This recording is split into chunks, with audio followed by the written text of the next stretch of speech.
மக்களுடைய ஜபத்தை கேட்டு அபிஷேக கிருபைக்காக நாம் எல்லோரும் சோத்திரம் பண்ணுவோமா? சோத்திரம் சோத்திரம் சோத்திரம். கர்த்தர் நல்லவர். எசப்பாடியுமே உன் பாதப்படியில் வைக்கிறேன். பேசுகிறது நான் அல்ல, நீராக இருக்கும்படியாக உம்முடைய வார்த்தையின்படி கேட்டு அதன்படி நடக்க எங்களை பலப்படுத்துவீராக. தாழ்த்தி ஒப்பு கொடுக்கிறேன், பெரிய காரியத்தை செய்வீராக. ஆமென். இன்றைய செய்தி என்னன்னு சொன்னால், கர்த்தர் பேசுகிறார். இன்றைய செய்தி என்னது? கர்த்தர் யார்கிட்ட பேசுவார்? கர்த்தர் யார் கூட பேசுவார்? நம்மளோட கூட, மனிதரோடு கூட பேசுவார், தீர்க்கதரிசிகளோடு கூட பேசுவார், வசனத்தோடு பேசுவார், ஆராதனையில் பேசுவார், பாட்டு பாடுற விதத்திலையும் கர்த்தர் பேசுவார். ஆனால் ஆக மொத்தத்தில் மனிதர் நம்மளோடு கூட பேசுகிற தேவன் வசனத்தின் மூலமாக. அல்லேலூயா. கர்த்தர் நல்லவர். எடுத்து வாசிப்போம். ஆதியாகமம் 12ஆம் அதிகாரம் 2வது வசனம் சொல்கிறது, நான் உன்னை பெரிய ஜாதியாக்கி உன்னை ஆசீர்வதித்து உன் பெயரை பெருமைப்படுத்துவேன், நீ ஆசீர்வாதமாக இருப்பார். ஆண்டவர் சொல்கிறார், நான் உன்னை ஆசீர்வதிப்பேன் என்று சொல்லுகிறார். அவர் சொல்கிறார் யாருக்கு? ஆபிரகாமுக்கு. ஒரு முதல் ஆசீர்வாதம் யார் கொடுக்குறாருன்னா, ஆபிரகாமுக்கு ஆண்டவர் கொடுக்குறாரு. நான் உன்னை பெரிய ஜாதியாக்கி உன்னை ஆசீர்வதித்து உன் பெயரை பெருமைப்படுத்துவேன், நீ ஆசீர்வாதமாக இருப்பாய். ஆண்டவர் வாக்கு கொடுத்துட்டாருன்னா அதை தடுத்து நிறுத்த யாராலையும் முடியாது. பிசாசு ஆசீர்வாதம் கொடுக்கும், ஆனால் அதை மனிதன் எடுத்து போட்டுருவான். ஆனால் என் தேவன் ஆசீர்வதித்தா ஒரு மனுஷனாலும் எடுத்தே போட முடியாது. அல்லேலூயா. ஏன்னு சொன்னால், ஐஸ்வர்யத்தை கொடுக்கிறவர் யாருன்னு சொன்னால் கர்த்தர். அவரால் அல்லாமல் வேறு ஒருவராலும் முடியாது. அதனால்தான் கர்த்தர் ஆசீர்வதித்தாரானால் அதை ஒருவராலும் தடுத்து நிறுத்தவே முடியாது. வறுமை வருகிறது என்று சொன்னால் நாம் ஆண்டவரை இன்னும் சரியாக தேடவில்லை என்று அர்த்தம். ஆமென். இன்னும் கிட்டி சேர வேண்டும். கிட்டி சேர்ந்தால்தான் கர்த்தர் நம் மீது இறக்கப்பட்டு நம்மளை அவர் ஆசீர்வதிக்க அவர் வல்லவராய் இருக்கிறார். அல்லேலூயா. ஆகாய் 2ஆம் அதிகாரம் 19வது வசனம் சொல்லுகிறது. ஆகாய் 2:19 சொல்லுகிறது, களஞ்சியத்தில் இன்னும் விதை தானியம் உண்டோ? களஞ்சியத்தில் இன்னும் விதை இருக்குதா? தானியம் இருக்கிறதா? என்ன விதை வச்சுருக்குங்க? திராட்சை செடியம், அத்தி மரமம், மாதுளஞ்செடியம், ஒலிவ மரமம் கனி கொடுக்கவில்லையோ? நான் இன்று முதல் உங்களை ஆசீர்வதிப்பேன் என்று சொல்லி. களஞ்சியத்தில் என்ன இல்லை களஞ்சியத்தில் விதை தானியம் உண்டோ? இருக்குதா? விதைக்கிறது விதை இருக்குதா உங்கள்கிட்ட? திராட்சை செடியும், அத்தி மரமம், மாதுளஞ்செடியும், ஒலிவ மரமா கனி கொடுக்கவில்லையே. ஆனால் ஆண்டவர் சொல்கிறாரு, உன் வீட்டில் ஒன்றுமே இல்லாமல் இருக்கலாம். அல்லேலூயா. ஒன்றும் இல்லாமல் இருக்கலாம், ஆனால் எல்லாவற்றையும் நடத்துகிறவர் கர்த்தர். ஏன்னா அங்கே ஆண்டவர் சொல்கிறாரு, திராட்சை செடியும், அத்தி மரமும், மாதுளஞ்செடியும், ஒலிவ மரமாக கனி கொடுக்கவில்லையே, நான் இன்று முதல் உங்களை ஆசீர்வதிப்பேன் என்று சொல்லுகிறார் என்றான். அல்லேலூயா. இன்று முதல், இன்னிலிருந்து நான் உங்களை ஆசீர்வதிப்பேன். வெறுமிய வனாந்தரத்தை வயல் நிலமாக மாற்றுகிறவர் கர்த்தர். சாதாரண ஒரு வனாந்தரத்தில் நீ நாற்று சும்மா அப்படி ஊனிட்டு வந்துட்டாலே போதும், கர்த்தர் அதை விளைய செய்கிறவர். அல்லேலூயா. ஏன்னு சொன்னால், அவர் சொன்னதை செய்து முடிக்கிறவர். சொன்னதை செய்து முடிக்கிறவர். ஏன்னா நம்பத்தக்கவர் அவர் ஒருவர் மட்டும்தான். அல்லேலூயா. செய்வதை சொல்வதை செய்து முடிப்பேர். அல்லேலூயா. சொல்வதை செய்து முடிக்கிற தேவன். ஏன்னா நம்பத்தக்கவர் அவர் ஒருவர் மட்டும்தான். உண்மை உள்ளவர் அவர் ஒருவர் மட்டும்தான். மனிதன் மாறலாம், உலகம் மாறலாம், ஆனால் என் தேவன் மாறாத தேவன். அல்லேலூயா. மலைகள் விலகினாலும் மனிதர்கள் மாறினாலும் மாறும் இந்த உலகத்தில் மாறாத தேவன் ஒரே ஒரு தெய்வம், இயேசு. அல்லேலூயா. அவர் சொன்னதை செய்து முடிக்கிறவர். ஆமென்.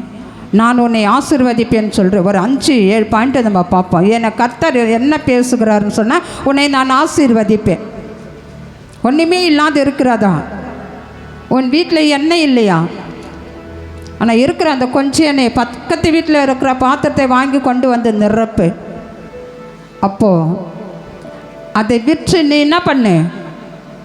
கடன் கொடு. மீதி வச்சு என்ன பண்ணு? சாப்பிடு. அல்லேலூயா.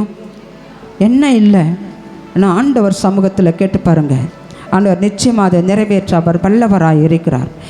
ரெண்டாவது, நான் உன்னை விட்டு விலக்கேன், நான் உன்னை விட்டு விலக்க மாட்டேன். உங்களை நம்பி ஆண்டவர் வார்த்தை சொல்கிறார். எபிரேயர் 13ஆம் அதிகாரம், எபிரேயர் 13ஆம் அதிகாரம் 5-6 சொல்லுகிறது, நீங்கள் பண ஆசை இல்லாதவர்களாய் நடந்து உங்களுக்கு இருக்கிறவைகள் போதும் என்று எண்ணுங்கள். நான் உங்களை விட்டு விலகுவதும் இல்லை, உன்னை கைவிடுவதும் இல்லை என்று அவர் சொல்லி இருக்கிறார். நம்ம என்னத்துக்கு ஆசைப்படக்கூடாது? நீங்கள் பண ஆசை இல்லாதவர்களாய் நடந்து உலக பிரகார வாழ்க்கையை நம்ம வாழக்கூடாது. கர்த்தரையே சார்ந்து இருப்பீர்களானால் ஆண்டவர் சொல்கிறாரு, நீங்கள் பண ஆசை இல்லாதவர்களாய் நடந்து உங்களுக்கு இருக்கிறவைகள் போதும் என்று எண்ணுங்கள். இன்றைக்கு நம்ம வாழ்கிற வாழ்க்கை இதுவே நமக்கு போதும். கர்த்தர் ஒரு நல்ல வாழ்க்கை அப்படின்னு சொன்னால் நோய் நொடி இல்லாமல் வாழ்கிறது தாங்க ஆரோக்கியமான வாழ்க்கை. அல்லேலூயா, அல்லேலூயா. வாழ்க்கையில் 3 காரணங்கள் இருக்குது. ஒன்று, கடன் இல்லாமல் இருக்கணும். ரெண்டாவது, நோய் நொடி இல்லாமல் இருக்கணும். மூன்றாவது, பஞ்சம் இல்லாமல் இருக்கணும். கர்த்தரை தேடுகிறவர்களாக இருக்கணும். அப்போ தான் ஆண்டவர் சொல்கிறார், சின்ன பொருளுக்கு கூட நம்ம என்ன பண்ணக்கூடாது? ஆசைப்படக்கூடாது. சின்ன பொருளுக்கு கூட ஆசைப்படக்கூடாது. சின்ன பொருளை எடுத்து நீ ஆசைப்பட்ட அந்த ஒரு சின்ன பொருளை எடுத்தியானா உனக்கு 10 மடங்கான செலவு அங்கே வந்து முன்னாடி வந்து நிற்கும். ஆமென். இருக்கிறத வச்சு இன்றைக்கி இது போதும், ஆண்டவர் நாளைக்கு எப்படியாவது நம்மளை போஷிப்பார், அந்த நம்பிக்கையோடு இருக்கிறத வச்சு நீ குடும்பம் பண்ணி பார்த்தியானா கர்த்தர் நிச்சயமாக உன்னை ஆசீர்வதிக்க அவர் வல்லவராக இருக்கிறார். நான் உன்னை விட்டு விலக மாட்டேன்னு சொல்கிறார். அல்லேலூயா, அல்லேலூயா. நீங்கள் பண ஆசை இல்லாதவர்களை நடந்து உங்களுக்கு இருக்கிறவைகள் போதும் என்று எண்ணுங்கள். நான் உன்னை விட்டு விலகுவதும் இல்லை, உன்னை கைவிடுவதும் இல்லை என்று அவர் சொல்லுகிறாரே. அல்லேலூயா. சின்ன பொருளுக்கு கூட நாம் இன்னிலேருந்து ஒப்பு கொடுப்போம், அர்ப்பணிப்போம். நான் சின்ன பொருளுக்கு கூட ஆசைப்பட மாட்டேன். ஆண்டவரே, நீ எனக்கு கொடுக்கிறதே போதுமாக இருக்கும். ஏன்னா உனக்கு தெரியும் நான் எந்த சூழ்நிலையில் இருக்கிறேன் என்பது நீர் அறிந்திருக்கிறீர். கர்த்தர்கிட்ட கேளுங்க, என் சூழ்நிலையை அறிந்திருக்கிறேன். இன்றைக்கு இவ்வளவு பாரமாக இருக்கிறது ஆண்டவரை, நான் என்ன செய்வேன் என்று நீ சொல்லி கேட்டுப்பார்.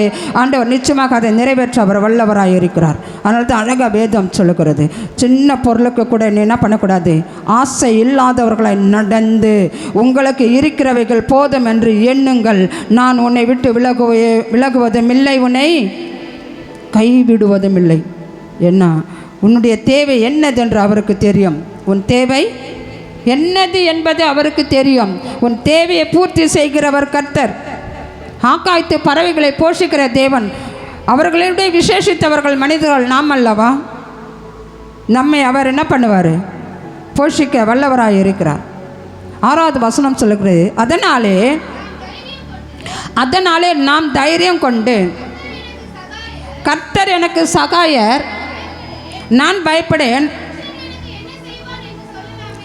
மனுஷன் எனக்கு என்ன செய்வான் என்று சொல்லுமே.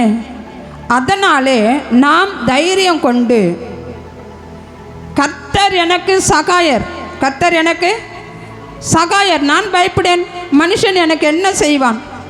தைரியமாக சொல்லாமே அவன் என்ன செய்ய முடியும் நம்மளை? ஏன்னா என் கூட இருக்கிறவர் கர்த்தர், எனக்குள்ளே இருக்கிறவர் பெரியவர். அவர்களோடு இருக்கிறவர்களை காட்டிலும் உன்னோட கூட என்னோட கூட இருக்கிற கர்த்தர் பெரியவர். அல்லேலூயா, அல்லேலூயா. ஏன்னா மனுஷனை கண்டு பயப்படாது. உயிரை கொடுக்கிறவருக்கும் எடுக்கிறவருக்கும் தான் பயந்து இருக்க வேண்டும். கொடுக்கிறவரும் கர்த்தர், எடுக்கிறவரும் கர்த்தர். கர்த்தருக்கு மட்டும் பயந்து நடுங்குங்கள், கர்த்தர் உங்களை ஆசீர்வதிப்பார். மனுஷன் என்ன செய்யணும்? மனுஷனுக்கு மட்டும் பயப்பட வேண்டாம். அல்லேலூயா. தைரியம் இருக்க வேண்டும். நமக்கு என்ன இருக்க வேண்டும்? தைரியம். ஏன்னா நம்ம வாழ்றதுக்கு மனுஷனை நம்பி வாழல. மனுஷன் எனக்கு கொடுக்குறேன்னு சொல்ல நாளைக்கு கொடுக்க மாட்டான். ஆனால் கர்த்தர் கொடுக்குறேன்னு சொல்லிட்டு நிச்சயமாக கொடுப்பார். அவர் கொடுக்கறது சும்மா கொடுக்க மாட்டார், அள்ளி கொடுப்பார். அவர் கொஞ்சமாக கொடுக்குற தேவன் அல்ல. அல்லேலூயா, அல்லேலூயா. எந்த காரியமாக இருந்தாலும், எந்த காரியத்தை செய்தாலும் அவருடைய சித்தத்தின்படி நீ அந்த காரியத்தை நீ ஆரம்பிப்பாய், ஆனால் அது வெற்றிகரமாக்க முடியும். எப்படி முடியாது? வெற்றிகரமாக்க. அவரை நம்பி ஒரு காரியத்தில் நீ இறங்குறன்னு சொன்னால் அதை ஜெயமாக்க முடியும். அல்லேலூயா. ஏன்னா தோற்று போகிற இடத்துல ஜெயத்தை கொடுக்கிறவர் கர்த்தர். அல்லேலூயா. தோற்று போன இடத்துல ஜெயத்தை கொடுக்கிறவரா? அப்போ ஆண்டவரை நம்பி அந்த காரியத்தை எடுத்து செய்யும்போது, ஒரு சின்ன வேலையாக இருந்தாலும் அவரை நம்பி அந்த காரியத்தை நீ எடுத்து செய்வாயானால், அவரை நம்பி நீ போவாயானால் உனக்கு முன்னாடி போய் அவர் எல்லா காரியத்தையும் வாய்க்க செய்வார். நீ பேசுவதற்கு முன்னாடி அவர் எல்லாவற்றையும் பேசி முடித்து தீர்ப்பார். அப்போ அது உனக்கு எல்லாமே ஜெயமாக மாறும். அல்லேலூயா, அல்லேலூயா. கர்த்தர் நல்லவர். அது அழக வேதம் சொல்லுகிறது. அதனாலே நாம் தைரியம் கொண்டு, கர்த்தர் எனக்கு நிச்சயமாக உதவி செய்வார், நான் பயப்பட மாட்டேன். மனுஷன் எனக்கு என்ன செய்வான்? உன்னை பாதாளத்தில் கொண்டு போய் போடணும்னு மனிதன் நினைத்தாலும் அவருடைய வல்லமுள்ள கரை உன்னை பாதாளத்திலிருந்து தூக்கி நிறுத்தி அவங்க வெட்கப்பட்டு போகிற அளவுக்கு செய்வார். அல்லேலூயா, அல்லேலூயா. கர்த்தர் நல்லவர். வியாதிகளை கொண்டு வரலாம், ஆபத்துகளை கொண்டு வரலாம், வறுமைகளை கொண்டு வரலாம், பிரச்சனைகளை கொண்டு வரலாம், துக்கங்களை கொண்டு வரலாம்.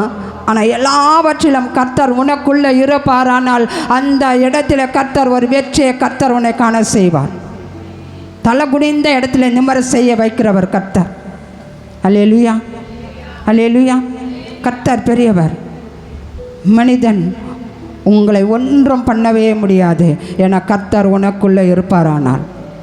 நாம் ஆண்டவரிட்டு தூரம் போனால்தான் நமக்கு பல பிரச்சனைகள் தன்னையே தேடி வரும். ஆமென். அதனால் ஆண்டவர் எனக்குள்ளே இருக்கிறார், நான் பயப்படேன், அவர் எனக்கு உதவி செய்வார். நான் வாழ்கிறதே என் தேவனை நம்பி வாழ்ந்து கொண்டு இருக்கிறேன். நான் மனிதனை நம்பி வாழவில்லை. யாரை நம்பி வாழ்ந்து கொண்டு இருக்கிறோம்? கர்த்தரை நம்பி வாழ்ந்து கொண்டு இருக்கிறோம். நம் மனுஷனை நம்பலை, நான் நம்புகிறது அத்தனையும் கர்த்தரையே. அல்லேலூயா. சொல்லுங்கள் அந்த வார்த்தை. ஆண்டவர் உங்களுக்கு உதவி கரத்தை நீட்டுவார். அல்லேலூயா. அவர் உனக்காக ஒவ்வொரு நாளும் சிந்துகிற ரத்தம் வீணாய் விருதாய் போகாது. கர்த்தர் பெரியவர். அல்லேலூயா. நான் உனக்கு போதிப்பேன் என்று கர்த்தர் சொல்லுகிறார். 3வது பாயிண்ட், நான் உனக்கு போதிப்பேன். சங்கீதம் 32வது சங்கீதம் 8வது வசனம் சொல்லுகிறது, நான் உனக்கு போதித்து நீ நடக்க வேண்டிய வழியை உனக்கு காட்டுவேன்.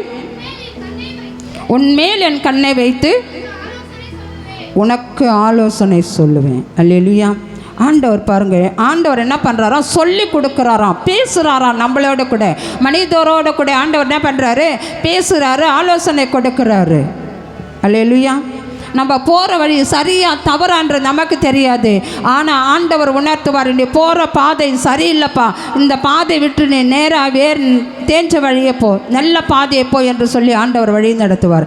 அப்போ அந்த கோணலான வழி விட்டு நேர் பாதையை போகும்போது உன் கண்ணு முன்னாடி அங்கே இருக்கிற இன்சிடெண்ட்டை கண்ணால் பார்க்கக்கூடிய அளவுக்கு கர்த்தர் அற்புதத்தை செய்வார். அல்லேலூயா, அல்லேலூயா. ஏன்னு சொன்னால் ஆண்டவருடைய வார்த்தையை கேட்டு நடக்கிற யாரெல்லாம் ஆண்டவருடைய வார்த்தை கீழ்ப்படுகிறாங்களோ அவர்கள் மீது தேவனுடைய கண்கள் இருக்குமா. அவருக்கு எத்தனை கண்கள்? 7 கண்கள். எத்தனை கண்கள்? 7 கண்கள். அக்கினிமயமான கண்கள், உலகத்தையே சுற்றி பார்க்கிற கண்கள், 7 கண்களாம். அல்லேலூயா, அல்லேலூயா.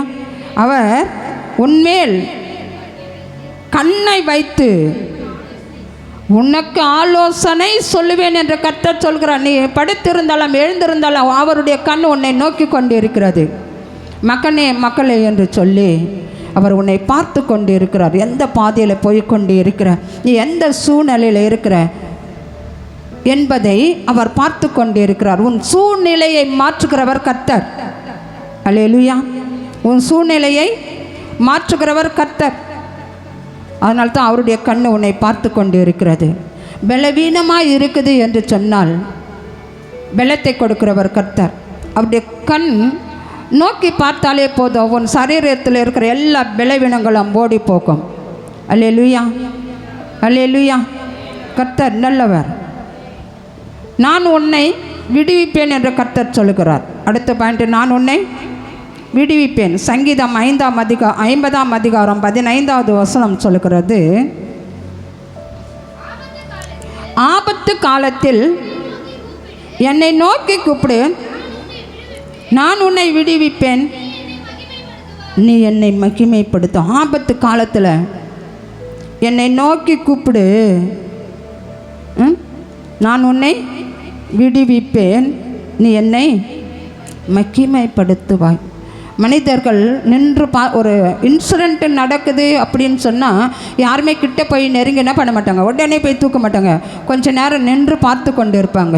ஆனால் ஆண்டவர் அப்படி இல்லை. கழுகை போல பறந்து வந்து தூக்கி எடுக்கிறவர் கர்த்தர்.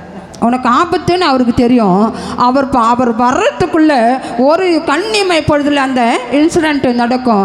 ஆனாலும் அந்த ஆபத்துலேருந்து பாதுகாக்கிறவர் கர்த்தர் ஒருவர் மட்டும்தான். அல்லேலூயா. அந்த ஆபத்துலேருந்து பாதுகாக்கும்போது அவருடைய நாமத்தை நாம் சொல்லி மகிமைப்படுத்துகிறோமா.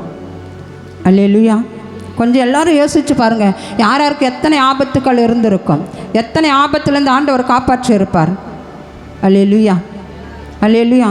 அந்த ஆபத்துலேருந்து மீட்டெடுக்கிறவர் கர்த்தருங்க. ஏன்னா அந்நிய தெய்வம் வந்து ஆபத்து நேரத்தில் ஓடி வந்து என்ன பண்ணாதான், கரம் பிடிச்சு தூக்காதான். ஏன் தூக்காது? நான் ஒருவரை கேட்டேன், உங்கள் சாமி ஏன் ஆபத்தில் வந்து காப்பாற்ற மாட்டேன்னு சொல்லி. அப்போ அவர் சொன்னார், நாங்கள் நிறைய தெய்வம் வணங்குகிறோம், அது ஒன்றோடு ஒன்று போட்டி போட்டு கொண்டு இருக்கோம். என்னது? ஒருத்தரோடு ஒருத்தர் போட்டி போட்டு கொண்டு இருப்பாங்க. நீ போ, உன்னைத்தானே ஃபஸ்ட்டு கூட்டான், நீ போ, உன்னைத்தானே 2வது கூட்டான், நீ போ, உன்னைத்தானே 3வது, நீ போ, உன்னைத்தானே கூட்டான், உன்னைத்தானே கூட்டான், உன்னைத்தானே எல்லாத்தையும் அந்த உன்னைத்தான் போயிடும் மேலே. என்னது? என்னது? உன்னைத்தானே கூட்டான். அந்த எல்லா அந்த அந்நிய தெய்வங்கள் ஒன்னோடு ஒன்று பேசி கொண்டு இருக்கிறதுக்குள்ளே அங்கே நடந்த அந்த ஆபத்தில் நடந்த அந்த மக்களோ பரலோகம் மேலோகம் போயிடுமா. நான் பரலோகம்னு சொல்ல முடியாது. பரலோகம் சேர்க்கிறது கர்த்தர் கையில் இருக்குது. அல்லேலூயா. மனுஷர் கையில் இல்லை. பரலோகத்தில் சேர்க்கிறவர் யாருன்னா ஆண்டவர் தான். ஆமென். பூமியில் நம்ம எப்படியே வாழ்ந்து கொண்டு இருக்கிறோம். ஆனால் அந்த அவர் சொன்னார், இந்த மாதிரி போட்டி போடுறதுனால தான் ஆபத்துங்க நிறைய வந்து மறித்து போகிறாங்க. சரி, ஏன் ஏசப்பாவை ஏற்றுக்கல? அப்போ ஏசப்பாவை ஏற்றுக்கொள்ளுங்க. ஏன்னா ஒரே ஒரு தெய்வம், அதனால் கூப்பிட்ட உடனே ஓடி வந்து பாதுகாக்கிறது யாருன்னு சொன்னால் இயேசு ஒருவர் மட்டும்தானா. ஏன்னா அவர் ஒரே ஒரு தெய்வமா. அத்தனை பேருக்கு புரியுது. நிறைய பேர் இருக்கிறதுனால போட்டிங்க வரும், ஒருத்தராக இருக்கிறதுனால ஓடி வந்து காப்பாற்றுகிறவர் அது யாருன்னு சொன்னால் ஆண்டவராகிய இயேசு. அல்லேலூயா, அல்லேலூயா. எத்தனை பேருக்கு புரியுது? அதனால தான் நான் சொல்கிறது, மற்ற தெய்வங்களை நீ கூப்பிடாதே, ஓடாதே, நாடாதே. ஒரே ஒரு தெய்வம், உலகத்தை உண்டாக்கின தெய்வம், சர்வத்தையும் ஆளுகிற ஒரே ஒரு தெய்வம் இயேசு ஒருவரே. அவர் ஒருவர் மட்டும்தான் உன்னை காப்பாற்ற முடியும். அவர் மட்டும்தான் ஓடி வருவார். அல்லேலூயா, அல்லேலூயா. இயேசுவை மட்டும் நீங்கள் நல்லா ருசித்து பாருங்கள். இயேசுவை ருசித்து பாருங்கள். ஏன்னு சொன்னால் இது என்னது? இது என்னப்பா? இது என்னது? இது பரிசுத்த. இதில் என்ன இருக்கு? வார்த்தை இருக்கு, தேன் இருக்கு. இதில் என்ன இருக்கு? ருசிக்கணும். இதில் என்ன இருக்கு? தேனிலம் தெளித்தேன், தெளிவாக இருக்கிறது. அல்லேலூயா. இதில் என்ன இருக்குது? வார்த்தையில் கர்த்தருடைய வார்த்தை எப்படி இருக்குது? தேன். அல்லேலூயா. அந்த தேன் சாப்பிட்டாலே போதும், கண் பார்வை நல்லா தெரியும். யோனாத்தானும் அந்த சண்டை போட்டுட்டு வரும்போது அவனுக்கு பசி. சவுல் சொன்னது அவனுக்கு தெரியாது. கொஞ்சோண்டு தொட்டு நாக்கில் வச்சு சாப்பிட்டான். இருள் அடைந்த கண்ணுக்கு வெளிச்சம் வந்துடுச்சான். தேனுக்கு எவ்வளோ பவர் இருக்குது! சாதாரண காட்டு தேனுக்கு அவ்வளோ பவர் இருக்குதுன்னா வேதத்தை கர்த்தருடைய வார்த்தைக்கு எவ்வளோ பெரிய வல்லமை இருக்கும். கொஞ்சம் யோசித்து பாருங்களேன். அல்லேலூயா. சாதாரண தேனுக்கு கண் பார்வை கொடுக்கக்கூடிய அளவுக்கு வல்லமை இருக்குன்னு சொன்னால் கர்த்தருடைய வார்த்தை தேனை விட தேனாக இருக்கிறது. இதை நீ ருசித்து நீ சாப்பிட்டு புசித்து பார்த்தாயானால், நீ ருசித்து பார்த்தாயானால் அதனுடைய தேன் எப்படி இருக்குன்னு தெரியும். என்ன, நான் வேதத்தையே இன்றைக்கி வாசிக்கலையே, நான் எங்கத்தை ருசிக்கிறது? அல்லேலூயா.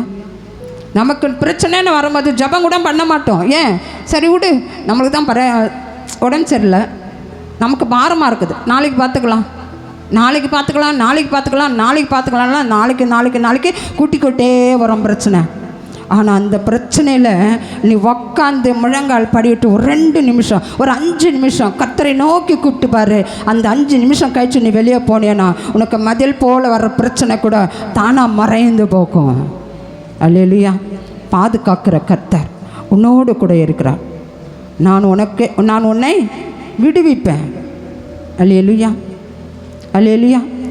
நான் உன்னை திருப்தி ஆக்குவேன்னு சொல்கிறாரு. நான் உன்னை திருப்தி ஆக்குவேன். எல்லாவற்றிலேருந்து, பிரச்சனையிலேருந்து, எல்லாவற்றிலேருந்து பாதுகாத்து அப்புறம் நமக்கு என்ன தேவைப்படுகிறது? என்ன தேவைப்படுகிறது?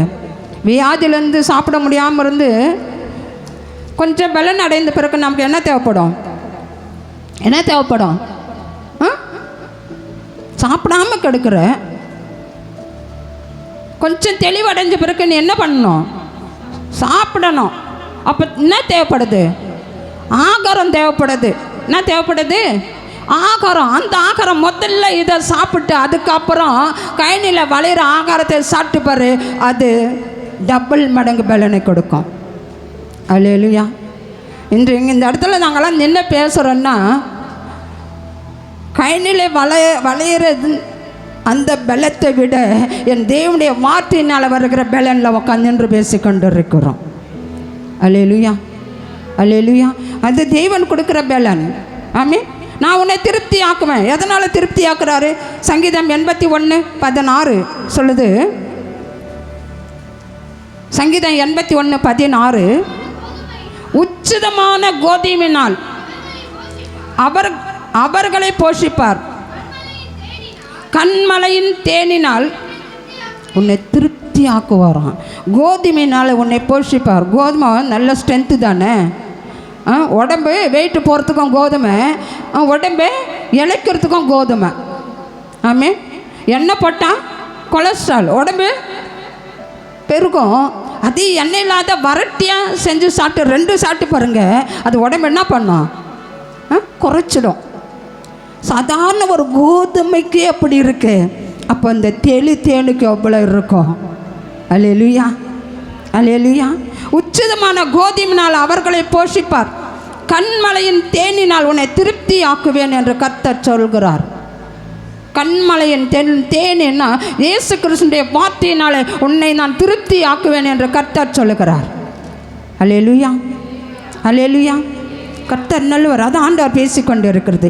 ஆண்டவர் நிறைய வார்த்தைகள் இருக்குது. அதனால் ஒரு சின்னதாக ஒரு 7 வார்த்தை மட்டும்தான். அல்லேலூயா. நான் உன்னோட கூட இருக்கிறேன் என்று சொல்கிறார். யாரா கூட இருக்கிறாரா? உன் கூட இருக்கிறாரா? பக்கத்தில் இருக்கிறவங்க கூட இருக்கிறாரா? யாரா கூட இருக்கிறாரு? யாரா கூடப்பா இருக்காரு? ஏன் கூட இருக்கிறார், என்னோட கூட இருக்கிறார். நான் அடிக்கடி சொல்கிற வார்த்தை ஒரு வார்த்தை, எனக்குள்ள ஆண்டவர் இருக்கிறார். எனக்குள்ளே இருக்கிறவர் ஆண்டவர். அந்த நம்பிக்கை தான் இன்னவரை நான் ஓடிக்கொண்டு இருக்கிறேன். அல்லேலூயா. எனக்குள்ளே இருக்கிறவர் யாரு? எனக்குள்ளே இருக்கிறவர் யாரு? ஒரு பெரிய மலையை பார்த்து கூட நான் பயப்படவே மாட்டேன். மலையை பார்த்து பயப்படவே மாட்டேன். ஏன் சொல்லு? எனக்குள்ளே இருக்கிறவர் பெரியவர். ஆமென். கர்த்தர் நல்லவர். எடுத்து வாசிப்போம். ஏசாயா 43:2-5 வரை வாசிப்போம். நீ தண்ணீர்களை கடக்கும் போது நான் உன்னோடு இருப்பேன், நீ ஆறுகளை கடக்கும்போது அவைகள் உன்மேல் புரளுவதில்லை. நீ அக்கினியில் நடக்கும்போது வேகாதிருப்பாய். அக்கினி ஜுவாலை உன்மேல் பற்றாது. உன்னை அக்கினியில் தூக்கி போட்டாலும் சரி, இந்த தியாகம் பண்ணுறாங்களே அக்கினி தானே, அந்த அக்கினி வச்சு தியாகம் பண்ணாலும் சரி உன்னை ஒன்றுமே பண்ணாது. அல்லேலூயா. அந்த அக்கினி வந்தால் கூட ஆண்டவருடைய அக்கினி அப்படியே அத்தி அப்படியே முழுங்கி போட்டுரும். ஆமீன். நீ தண்ணீரை கடக்கும்போது நான் உன்னோடு இருப்பேன். பிரச்சனை தொண்டை வரல வந்துடுச்சு, நீந்த முடியல, என்ன செய்யறது? ஆழத்துக்குள்ளே பேதுரு பிள்ளை உள்ள மோஞ்சிட்டு பிறகு கூப்பிட முடியுமா? அலை வருவதற்கு முன்னே அணை போட வேண்டும். அலை வருவதற்கு முன்னே ஆண்டவர் அலைக்கு கூட ஒரு கட்டளை கொடுக்கிறார். இந்த எல்லையை தாண்டி வராத. ஆண்டவர் எல்லை, ஆண்டவர் அலை ஃபுல்லாக வருது, குறிப்பிட்ட இடத்து வரைக்கும் தான் அலை வரும். கடல் அலை எத்தனை பேர் பார்த்துருக்கீங்கல்ல? ஆண்டவர் சொல்கிறாரு, ஏய் எல்லை மீறி போகக்கூடாது. ஒரே வார்த்தை, எல்லை மீறி போகாது. அந்த அலைக்கே ஆண்டவர் கட்டளை கொடுக்குறாருன்னா உனக்கு ஆண்டவர் கொடுக்க மாட்டாரா? நீ தண்ணீரை கடக்கும்போது நான் உன்னோடு கூடவே இருப்பேன். நீ ஆறுகளை கடக்கும்போது அவைகள் உன்மேல் புரளுவதில்லை. நீ அக்கினியில் நடக்கும்போது வேகாது இருப்பாய். அக்கினி ஜுவாலை உன்மேல் பற்றாது. நான் இஸ்ரவேலின் பரிசுத்தரம், உன் இரட்சகரமாய் இருக்கிற உன் தேவனாகிய கர்த்தர், உன்னை மீட்கும் பொருளாக எகிப்தையும்,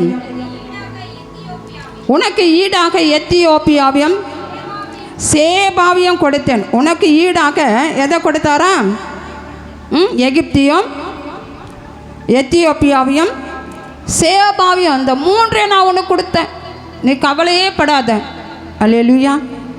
4வது வசனம் சொல்லுது, நீ என் பார்வைக்கு அருமையானபடியால் கனம் பெற்றாய். நானும் உன்னை சிநேகித்தேன். ஆதலால் உனக்கு பதிலாக மனுஷர்களையும் உன் ஜீவனுக்கு ஈடாக ஜனங்களையும் கொடுப்பேன். நீ என் பார்வைக்கு அருமையானபடியினால் கனம் பெற்றாய். அல்லேலூயா. ஆண்டவருடைய பார்வைக்கு நம்மளாம் யாரா? கனம் பெற்றவர்கள். அல்லேலூயா. நான் உன்னை சிநேகித்தேன், அதனால தான் நான் உன்னை சிநேகித்தேன். ஆதலால் உனக்கு பதிலாக மனுஷர்களையும் உன் ஜீவனுக்கு ஈடாக ஜனங்களையும் கொடுப்பேன். பயப்படாதே, நான் உன்னோடு இருக்கிறேன். நான் உன் சந்ததியை கிழக்கிலிருந்து வர பண்ணி உன்னை மேற்கிலும் கிழக்கிலும் இருந்து கூட்டி சேர்ப்பேன். அல்லேலூயா. அல்லேலூயா. நான் உனக்கு முன்னே போய் கோணலானவைகளை, ஏசாயா 45 2 4 ஏசாயா 45. நான் உனக்கு முன்னே போய் கோணலானவைகளை சபையாக்குவேன். உன்னை பெயர் சொல்லி அழைக்கிற இஸ்ரவேலின் தேவனாகிய கர்த்தர் நானே என்று நீ அறியும்படிக்கு வெண்கல கதவுகளை உடைத்து இரும்பு தாழ்பால்களை முறித்து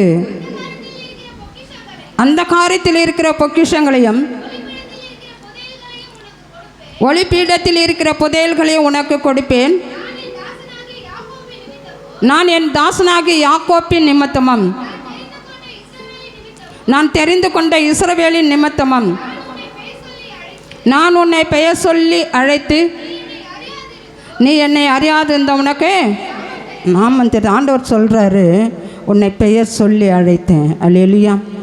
அல்லேலூயா. உனக்கு முன்னே போய் உனக்கு இருக்கிற பிரச்சனைகளெல்லாம் நான் எடுத்து போடுவேன். ஏன்னா நீ என்ன பாரத்தோடு நீ வந்திருக்கிறாயோ, என்ன கவலையோடு வந்திருக்கிறாயோ, என்ன பலவீனத்தோடு வந்திருக்கிறாயோ, எந்த சூழ்நிலையில் வந்திருக்கிறாயோ, எந்த இக்கட்டில் இருக்கிறாயோ, நான் அறியேன், கர்த்தர் அறிவார். அவர் உனக்கு முன்னே போய் எல்லாவற்றையும் நிர்மூலமாக்கி போடுவார். வெண்கல கதவை ஆண்டவர் சொல்கிறார், உன்னை பெயர் சொல்லி அழைக்கிற இஸ்ரவேலின் தேவனாகிய கர்த்தர் நானே. நீ அறியும்படிக்கு வெண்கல கதவுகளை உடைத்து இரும்பு தாழ்பால்களை முறித்து அந்த காரியத்தில் இருக்கிற பொக்கிஷங்களையும் ஒளிப்பீடத்தில் இருக்கிற புதையல்களையும் உனக்கு கொடுப்பேன். நான் என் தாசனாகிய யாக்கோப்பின் நிமித்தம் நான் தெரிந்து கொண்ட இஸ்ரவேலின் நிமித்தமும் நான் உன்னை பெயர் சொல்லி அழைத்து நீ என்னை அறியாதிருந்த உனக்கு நாமம் தெரித்தேன். ஆண்டவரை அறியாது இருந்திருக்கலாம். ஆண்டவருடைய நாமம் நமக்கு தரிக்கப்பட்டதுனால இன்றைக்கு ஆண்டவரை தேடி ஓடி வந்திருக்கிறோம். முழங்கால் படியிடுவோமா? ஸ்தோத்திரம் ஆண்டவரை, நீர் கொடுத்த வார்த்தைக்காக உம்மை ஸ்தோத்தரிக்கிறேன் ஆண்டவரை. மனுஷரோடு ஆண்டவரை வசனத்தோடும் ஆண்டவர் பேசுகிற தேவனாக இருக்கிறார். எங்களுக்கு இன்றைக்கு உடைய வார்த்தையின்படி இந்த வார்த்தையை கேட்டு அதன்படி நடக்க எங்களுக்கு பண ஆசை இருக்கக்கூடாது.